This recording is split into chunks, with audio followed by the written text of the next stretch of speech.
আসসালামু আলাইকুম। Hello everyone, কি অবস্থা সবার? কেমন আছেন সবাই? আশা করি বুঝতে পেরেছেন আজকের ভিডিওটা কোন টপিকের উপরে। আজকের ভিডিওটা হচ্ছে ইউটিউবের ওয়াচ টাইম এবং সাবস্ক্রাইবার কিভাবে চেক করে। সাবস্ক্রাইবার জানা গেলেও আমরা ইউটিউবের ওয়াচ টাইমটা ঠিকমতো দেখতে পারি না। ইউটিউবের ওয়াচ টাইম দেখার জন্য আমাদের দরকার হবে ইউটিউব স্টুডিও অ্যাপটি। আপনারা প্লে স্টোরে যাবেন, প্লে স্টোরে গিয়ে সার্চ বারে লিখবেন ইউটিউব স্টুডিও।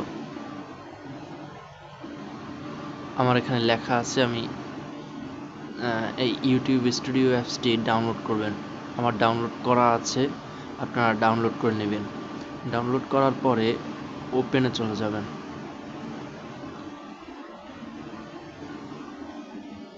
ওপেনে চলে যাওয়ার পর এভাবে একটি ইন্টারফেস শো করবে। আপনারা একটু স্ক্রল করে নিচে যাবেন, তারপরে এই আর্ন অপশন দেখতে পাচ্ছেন, এই আর্ন অপশনে ক্লিক করবেন। আর্ন অপশনে ক্লিক করার পর একটু সময় নেবে। সময় নেওয়ার পর এভাবে একটা ইন্টারফেস শো করবে। আপনারা স্ক্রল করে একটু নিচে যাবেন, নিচে গেলেই দেখতে পাবেন এখানে এই যে দেখা যাচ্ছে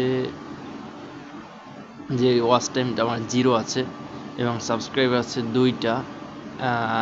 ভিউ হয়েছে লাস্ট 90 দিনে 1.1K। এভাবেই চেক করবেন আপনার YouTube watch time. Thank you everyone. ভিডিওটা ভালো লাগলে সাবস্ক্রাইব করে সাথেই থাকবেন। ধন্যবাদ।